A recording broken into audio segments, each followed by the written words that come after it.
Welcome to the Jill on Money podcast. It is Thursday, September 17th, and as expected, the Federal Reserve did nothing.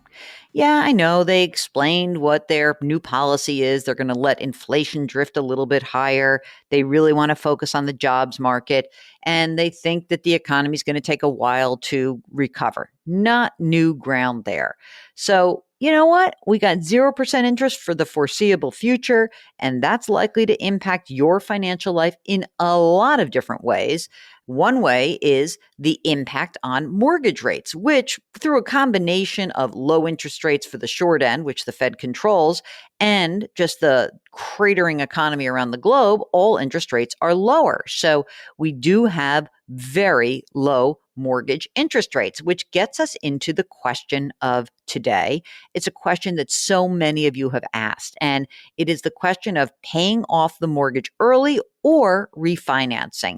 So John writes, I really enjoy your podcast, short, informative, and no nonsense take on subjects. I've listened to you for years. I also like the way you interact with Mark, but I think we should hear him talk a little more to know he's real. See that, Mark? Okay. John says, my question pertains to my mortgage. I have a 10-year ARM and it is currently at 3.25%. It's locked in for 10 years. The ARM, the adjustable rate aspect, can kick in 7 years from now. Originally, a $250,000 mortgage balance, it's now $92,000. I built this house 3 years ago as our lakeside retirement retreat. I plan on staying here for the rest of our lives. Okay, that's one big question you always ask about a refi. Okay, here we go. Besides the current $1,200 a month payments, I make an additional $800 per month, targeting the payoff for that 7 years from now before the adjustable rate kicks in. I'm not sure if it makes sense to keep paying off at this pace. I could refinance to a 15 or a 30 year. The refinance costs about $1,500. I know there are two sides, peace of mind of not having mortgage plus lower expenses in retirement versus having more of the cash on hand. Okay, here are the other details. They're in their late 50s. They want to retire, let's say at around 62, maybe earlier. They plan to delay Social Security and live off their investments until their full retirement age. They've got $1.25 million in a 60-40 portfolio. So it's basically IRA, Roth IRA, brokerage, and a 401k. Wife will get a small pension, about $300 a month. We make right now combined $125,000 a year. We max out our Roths for both of us, and we put 10% into the 401k. Monthly expenses are about $5,000 per month, including the $2,000 per month going to the mortgage. I tell you what, I'm not sure you should refi. I mean, there's only $92,000 left on this thing. I guess that as long as you're working and you can make this $2,000 a month work, let's do it. And let's pay this off. I don't see a real reason to refi. I mean, I guess theoretically you could try to find another 10-year, but I don't know, what's the 10-year going to be? It may not be worth the time and the energy. I like the plan that you have right now, and I'm not sure that I'd mess with it. Keep what you got. You've got a nice combination here of assets, and you'll be mortgage free. So I think it'll work. Okay. Nicole writes, love your podcast. I listen to it every morning while I'm getting ready for work. It makes me wish I'd gone into finance instead of engineering. That's funny. I wish I'd gone into engineering, not finance. Here's my question. Since my kids were babies, I put money away for their college. What I always told them was that they would take out modest loans each year, only what they would qualify through FAFSA or federal loans, about $6,000 a year. And I would try to pay for the rest through state university. But she also says, I told them I would not sacrifice my retirement to pay for college. So far, it's worked out. All right. When they were little and 529 plans didn't exist, I saved in a Roth IRA, which seemed like a really good idea at the time. My son is done with college. My daughter has just 2 years left. My $529 are now depleted, so all that's left is the Roth money. I know I can remove contributions without tax or penalty. I'm only 51, so no penalty for removing the earnings. I understand I'll have to pay tax on them. I'm in a 24% bracket, so the 40 grand-ish I have in there will be reduced to 10 plus approximately 20,000, blah, blah, blah. This will let me pay for her last 2 years barely. But am I doing something dumb? Should I save the Roth for my own retirement and finance the last 2 years? Should I take out the contributions and leave the earnings? Should I leave both? Okay, here's the question really. If I don't use the Roth money, I will have to take out a loan because I don't want to risk my emergency fund or my retirement savings. For reference, I'm single. I make $160,000 a year. My only debt is my mortgage and a car payment, and I have 3 months of an emergency fund, about $750,000 in my employer's 401k. Thank you so much, Nicole. Mark, what should we do? I don't want to take money out of the Roth. That's a definite no. I'll tell you what, you have a good living. Tell me more about this mortgage because I'm thinking that maybe a refi could get you the right solution. Maybe you refinance the mortgage, roll in your car payment, roll in the last couple of years of college that you'll need. You've got low interest rates right now. You cannot actually deduct the interest attributable to those extra things because that's part of the tax law change. But I think that might be a better idea than using the Roth money. Ashley writes, first, I love everything you do. Oh, if you only knew, Ashley, so much I do that you wouldn't love. Your podcasts are part of my daily routine and they give me something to look forward to. I might have a question that's so simple that my risk-averse mentality is making it more complicated than it need be. For background, Ashley writes, I'm in my early 30s. I'm single. I live in a high cost of living area with no major life changes on the horizon. I make $140,000 a year, not including bonus, and I have $100,000 in retirement savings, $100,000 also in cash, $30,000 in index funds through Vanguard. I'm frugal, and the $100,000 in cash easily translates to 2 years of living expenses, and honestly, it's probably closer to 3.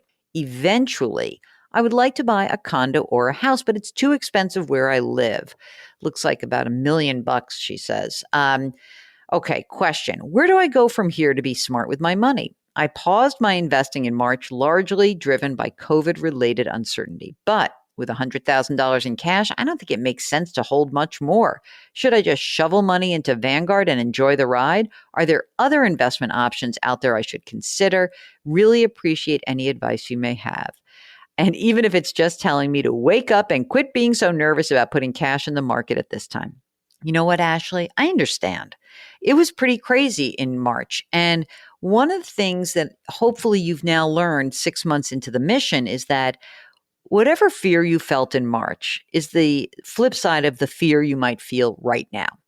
And this is why our emotions, these fear and greed and the anxieties that we feel around investing in money, this is why they're dangerous. Because what we'd really like you to do is sort of put your investing on autopilot so that in March, you didn't worry about what was happening.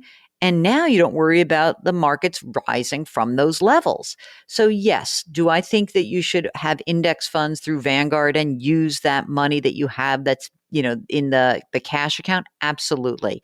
So what I would do is I might dollar cost average into those accounts, meaning pick some amount.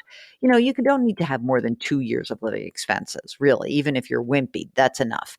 And get that money invested and put it on autopilot. Choose auto rebalancing so that you don't have to think about it. Okay? Great. All right. Cassie writes, I thoroughly enjoy your show. Thank you for continuing to provide great advice. I just got a new government job. It comes with a nice $12,000 raise from what I currently make. The salary is just under $55,000 a year. I've never made this much money before in my life, and I'm not sure how I should approach handling these new funds. I'm 30 years old, no kids. I live with my longtime boyfriend. I have about $56,000 in private student loans, $45,000 in federal student loans, $5,000 in credit card debt, $4,000 car loan. I'm currently renting, but would love to know if I could consider saving to buy a house. Do you recommend I pay down debt, then save for a house? Yes. Yes. So start with that credit card debt. Get that paid down as quickly as possible. Your $45,000 in student loans, those federal loans, you got 0% interest through the end of the year.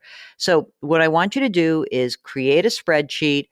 Highest interest debt goes on the top, work your way down, and whatever free cash flow with that $12,000 raise, you're going to put more money into paying down that debt.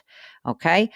So another thing that Cassie needs help on is that she currently works for a state government and has a 401k as part of the retirement plan within my agency. I'm unclear on what will happen to it after I quit my job there and don't know how much it is. Help me figure out the best thing to do with that. So if you have a 401k, what will happen is you will have the ability to roll it over into an IRA rollover account. And that will be something that you can direct. You may be able to put the money into your new retirement account with a government, but I don't know. Sometimes they don't allow this.